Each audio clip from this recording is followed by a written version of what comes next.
Bulletin లో మరో breaking news చూస్తున్నాం. మావోయిస్టులపై సీరియస్ గా దృష్టి పెట్టిన కేంద్ర ప్రభుత్వం ఆపరేషన్ కగార్ చేపట్టిన విషయం తెలిసిందే. వచ్చే ఏడాది మార్చిలోగా మావోయిస్టులను ఏరివేయాలని ప్రభుత్వం పట్టుదలతో ఉంది. ఇందులో భాగంగా భద్రతా బలగాలతో కూంబింగ్ ఆపరేషన్లు నిర్వహిస్తూ మావోయిస్టులకు లొంగిపోవాలని సూచించింది. ఇటీవల జరిగిన పలు ఎన్కౌంటర్లలో మావోయిస్టు కీలక నేతలు మరణించిన విషయం తెలిసిందే. పలువురు మావోయిస్టులు ఆయుధాలు వదిలిపెట్టి ప్రభుత్వానికి లొంగిపోతున్నారు. ఈ క్రమంలో తాజాగా మావోయిస్టులు ఓ బహిరంగ లేఖను విడుదల చేశారు. ఆయుధాలు వదిలిపెట్టి లొంగిపోవాలన్న ప్రభుత్వ సూచనపై ఈ లేఖలో సానుకూలంగా స్పందించారు.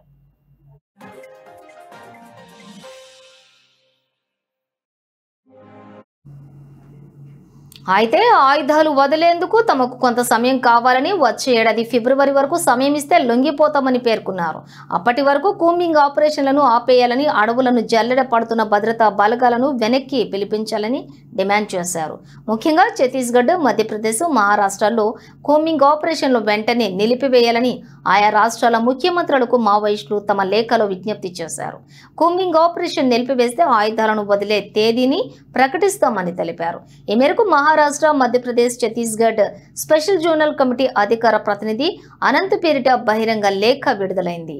ప్రస్తుత పరిస్థితుల్లోని సాయుధ పోరాటాన్ని తాత్కాలికంగా నిలిపివేయాలని మా పార్టీ కేంద్ర కమిటీ పొలిట్ బ్యూరో సభ్యుడు కామ్రేడ్ సోను దాదా నిర్ణయించారు.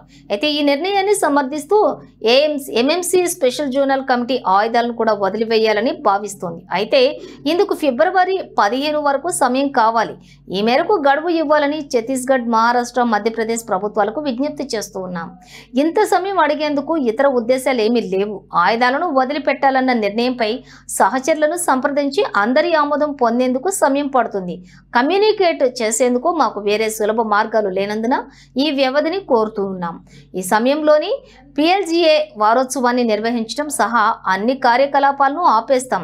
అదే సమయంలో కూంబింగ్ ఆపరేషన్లను ఆపేయాలని ప్రభుత్వాలను కోరుతున్నాం అని మావోయిస్టులు తమ లేఖలో పేర్కొన్నారు.